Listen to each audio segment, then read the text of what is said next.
Hello guys, blind 75 series का next question देखते हैं जो है search in rotated sorted array. Problem पर चलते हैं। तो कोड को किया रीसेट, फिर से करेंगे और प्रॉब्लम स्टेटमेंट से शुरू करते हैं। ये कह रहा है there is an integer array num sorted in ascending order. एक एरे नम्स है जो कि असेंडिंग ऑर्डर में सॉर्टेड है वे डिस्टिंक्ट वैल्यूज़, और इसमें कोई भी दो वैल्यूज सेम नहीं होने वाली हैं। Prior to being passed to your function, nums is possibly rotated at unknown pivot index, and that index is k. K will lie from 1 to length.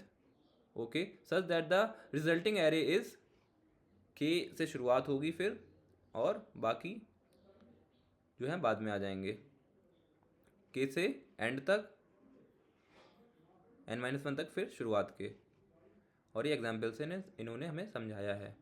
तो क्या है रोटेशन इनके हिसाब से? रोटेशन ये है कि अगर हमें जो नम्स एरे है कुछ इस तरह का हो, 0 1 2 3 4 5 6 7, और रोटेशन पिवट इंडेक्स 1 हो, तो ये जीरो यहाँ से हटकर आ जाएगा एंड पे। ये हो गया हमारा 1 से रोटेशन।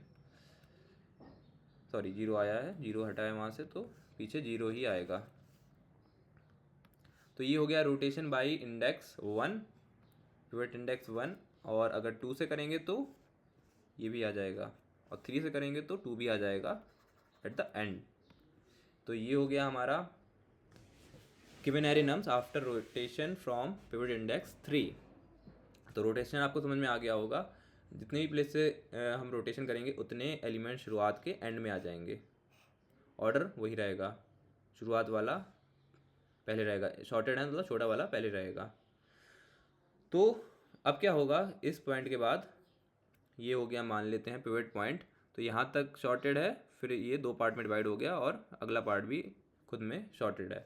चलिए आगे देखते हैं, आगे क्या कह रहा है। आगे कह रहा है given the array norms after the possible rotation and integer target. हमें क्या मिलेगा, ये ही रोटेशन वाला एरे नम्स मिल जाएगा। इसमें कुछ कुछ रोटेशन होगी, हमें नहीं पता कितने प्लेस से करी है, और एक नंबर हमें टारगेट मिलेगा जो कि हमें ढूंढना है। Return the index of target if it is in nums. Nums में अगर टारगेट हो तो उसका इंडेक्स रिटर्न करेंगे, नहीं होगा तो हम -1 रिटर्न कर देंगे। तो वैसे अभी तक तो बहुत सिंपल है, लीनियर सर्च चलाना है हमें। हमें जहाँ पे भी हमारा टारगेट एलिमेंट मिलेगा उसका इंडेक्स हम रिटर्न कर देंगे। पर इन्होंने आगे एक चीज़ और कह रखा है कि you must write N algorithm with big O of log n run time complexity. हमें बिग O ऑफ n में नहीं करना है, हमें big O of log n में करना है। तो big O of log n से क्या याद आता है? याद आता है बाइनरी सर्च। तो किसी ना किसी तरह करके इसमें बाइनरी सर्च का यूज़ करना है हमें।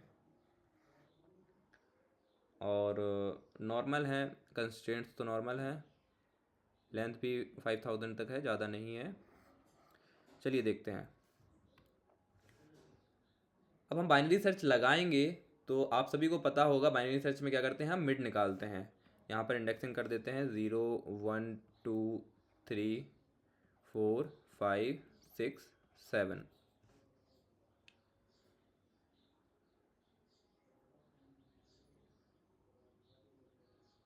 All right.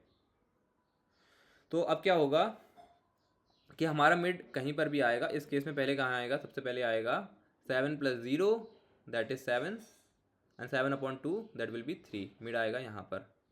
तो मिड हमें देखना है कि लेफ़्ट शॉर्टेड पार्ट में आ रहा है कि राइट शॉर्टेड पार्ट में आ रहा है। तो हम क्या करेंगे, मिड में जो भी एलिमेंट है उसको लेफ्ट मोस्ट एलिमेंट से कंपेयर करेंगे और राइट मोस्ट एलिमेंट से कंपेयर करेंगे, और कंपेयर करने के बाद एक पार्ट को हम एलिमिनेट भी करेंगे, जैसा कि बाइनरी सर्च में करते हैं। तभी तो टाइम कॉम्प्लेक्सिटी आएगी log n। हर एक स्टेप पर हमें आधे एलिमेंट्स को एलिमिनेट करना है, सर्च स्पेस को हाफ करना है। तो हमने कंपेयर करा 3 से, हमने कंपेयर करा 2 से। वैसे अगर असेंडिंग ऑर्डर होता नॉर्मल तो क्या होता, 3 से बड़ा 6 होता, 6 से बड़ा एंड पे नंबर होता। पर यहाँ पर क्या है, 3 से बड़ा तो है 6, पर एंड वाला नंबर छोटा है। तो हमें पता चल गया कि जो असेंडिंग ऑर्डर का पार्ट है वो लेफ़्ट पार्ट है। अगर हम मिड को मिलाएं तो लेफ़्ट पार्ट में आएगा मिड, और ये पार्ट शॉर्टेड है। तो यहाँ पर हम श्योर हैं कि 3 से लेकर 6 तक सारे एलिमेंट ही सॉर्टेड ऑर्डर में डेफिनेटली होंगे ही होंगे। क्योंकि कोई भी एलिमेंट देख लीजिए आप, अगर हम अनसॉर्टेड पार्ट में जाते हैं, मतलब इस पॉइंट को पार करते हैं, जैसे हमने ले लिया 4 और 1, तो देखिए पीछे वाले छोटे होने चाहिए, लेकिन पीछे वाले सॉरी बड़े होने चाहिए, पर 4 से तीनों छोटे हैं, और इनफैक्ट ये तीनों 3 से ही छोटे हैं। तो कोई भी एलिमेंट होगा यहाँ पर 3 से लेकर 7 तक, उन सभी से छोटे रहेंगे कोई भी मिड आए।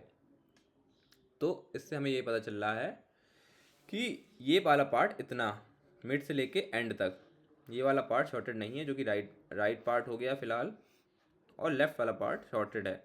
तो शॉर्टेड में हम श्योर हैं कि टारगेट हम इसमें जितने भी एलिमेंट्स हैं शॉर्टेड ऑर्डर में ही टारगेट को फाइंड कर सकते हैं। टारगेट अगर 3 और 6 के बीच में है तो हम इस स्पेस में सर्च करेंगे, 6 को भी छोड़ देंगे, यहाँ से लेकर यहाँ तक सर्च करने वाले हैं। अगर टारगेट हमारा 3 और 6 के बीच में नहीं है तो डेफिनेटली कहाँ से कहाँ तक होगा, इस वाले पार्ट में होगा। बस इसी टेक्निक का हमें यूज़ करना है। हमें फाइंड करना है कि क्या लेफ़्ट पार्ट शॉर्टेड है कि राइट पार्ट शॉर्टेड है मिड के रेफरेंस में। ये हो जाएगा स्टार्ट, ये हो जाएगा एंड, स्टार्ट, ये हो जाएगा एंड।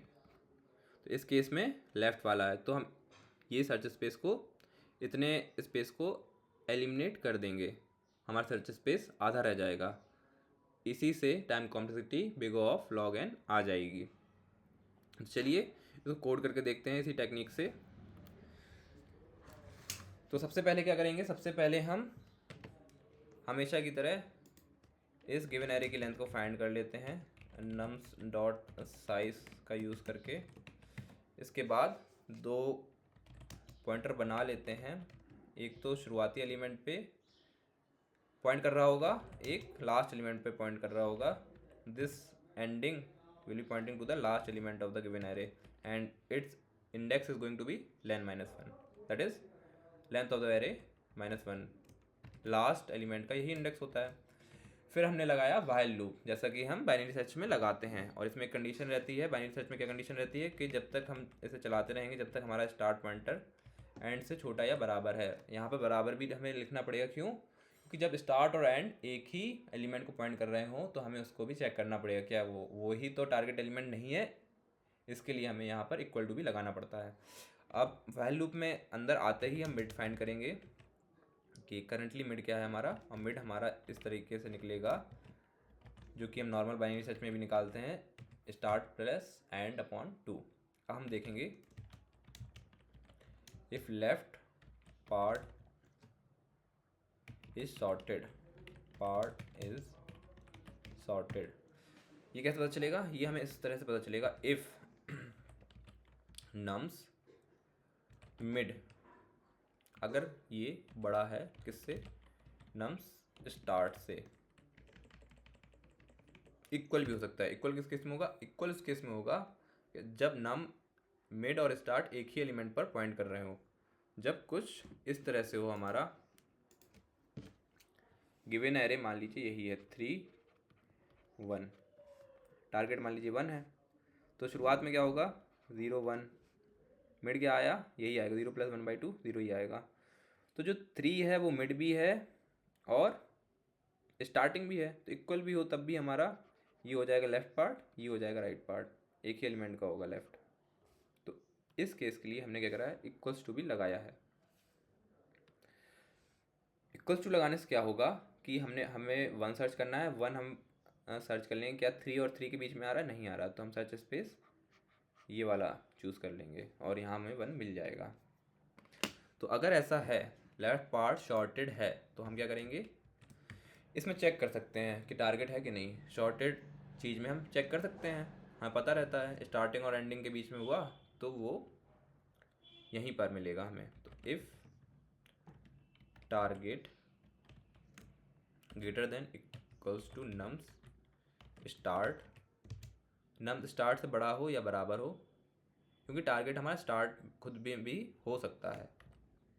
एक चीज़ और हो, टारगेट छोटा भी हो नम्स मिड से,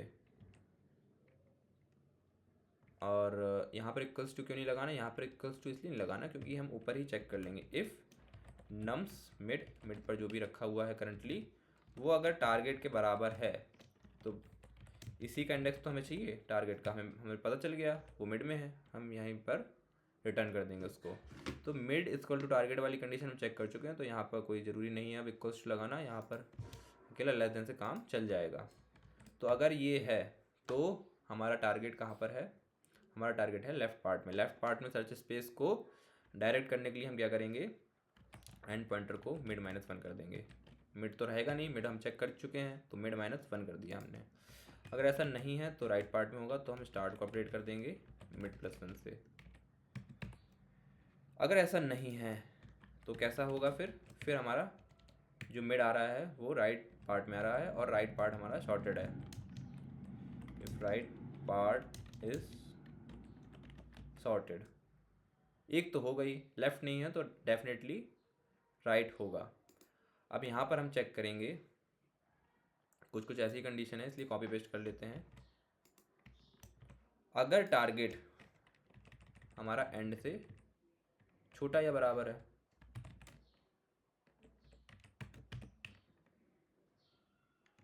और मिड से बड़ा है तो क्या करेंगे, तो हम ये करेंगे कि स्टार्ट को आगे बढ़ा देंगे। हमें राइट पार्ट में सर्च करना है, राइट पार्ट में जब भी हमें सर्च करना होता है तो स्टार्ट को आगे बढ़ा देते हैं। और कैसे बढ़ाएंगे, मिड +1 करके। अगर ऐसा नहीं है तो डेफिनेटली लेफ़्ट पार्ट में, लेफ़्ट पार्ट में सर्च स्पेस को डायरेक्ट करने के लिए हमें करना पड़ेगा एंड इक्वल्स टू मिड -1। और इतना काम हो चुका है, और क्या रह गया है, इतना रह गया है कि ये वाइल लूप जब ख़त्म हो, अगर अभी तक फंक्शन ने कुछ रिटर्न नहीं करा है तो मतलब रिक्वायर्ड एलिमेंट, टारगेट एलिमेंट हमारा गिवन एरे नम्स में प्रेजेंट है ही नहीं। तो यहाँ पर हम रिटर्न कर देंगे -1 इस केस में। तो इतना ही था कोड। इसको चला के देखते हैं क्या पास हो रहे हैं टेस्ट केसेस। हाँ, 3 टेस्ट केसेस तो पास हो गए। इसको सबमिट करके देखते हैं क्या ये एक्सेप्ट हो रहा है। हाँ, ये एक्सेप्ट भी हो गया है। और आशा करता हूँ आपको एक्सप्लेनेशन समझ में आया होगा। अगर आपको एक्सप्लेनेशन समझ में आया है तो प्लीज़ वीडियो को लाइक कीजिए और चैनल को सब्सक्राइब कीजिए। It will be a great motivation for me. Thank you.